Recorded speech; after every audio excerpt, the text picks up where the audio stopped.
Hello friends, இன்றைக்கி நம்ம 5 மினிட்ஸில் இன்ஸ்டன்ட் பந்தோஸ் எப்படி பண்ணுறதுன்னு பார்க்கலாம். தேவையான இன்க்ரீடியன்ட்ஸ்: ரோஸ்ட் பண்ணாத ரவா, க்ளீன் பண்ணி பீல் பண்ண பொட்டேட்டோ, துருவின கேரட், ஆனியன், டொமேட்டோ, மல்லி, கருவேப்பிலை, பச்சை மிளகாங்க.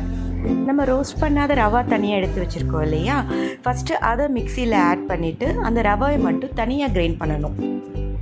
கிரைண்ட் பண்ணி ரெடி ஆனதுக்கப்புறம் நம்ம பீல் பண்ணி வச்சுருக்கிற பொட்டேட்டோவை அதோட ஆட் பண்ணிவிட்டு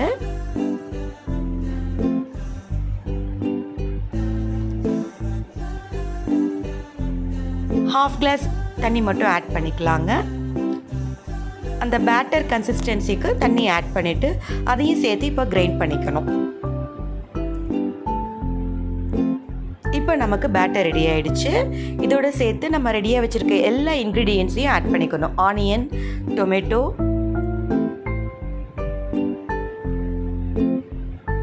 கருவேப்பிலை, மல்லி, பச்சை மிளகாய் எல்லாத்தையுமே சேர்த்து இதோட ஆட் பண்ணிக்கோங்க.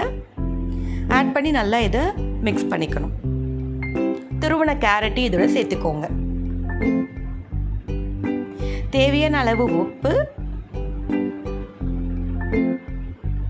கொஞ்சம் சோடா, இதையும் சேர்த்து நல்லா மிக்ஸ் பண்ணிக்கோங்க. மிக்ஸ் பண்ணதும் இப்போ நமக்கு பன் தோசை பேட்டர் ரெடி ஆயிடுச்சுங்க.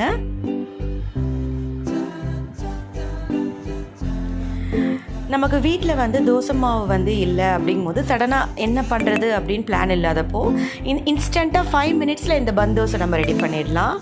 நம்ம இதில் பொட்டேட்டோ அண்ட் கேரட் எல்லாம் ஆட் பண்ணியிருக்கிறதுனால இது ஒரு ஹெல்த்தியான பிரேக்ஃபாஸ்ட் ஆர் டின்னராக இருக்கும். குழந்தைங்களுக்கு கண்டிப்பாக குழந்தைங்க இதை ரொம்ப விரும்பியே சாப்பிடுவாங்க.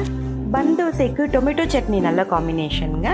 இதை நீங்கள் ஒரு வாட்டி செஞ்சு கொடுத்தீங்கன்னா மறுபடி கண்டிப்பாக குழந்தைங்க இதை விரும்பி கேட்டு வாங்கி சாப்பிடுவாங்க.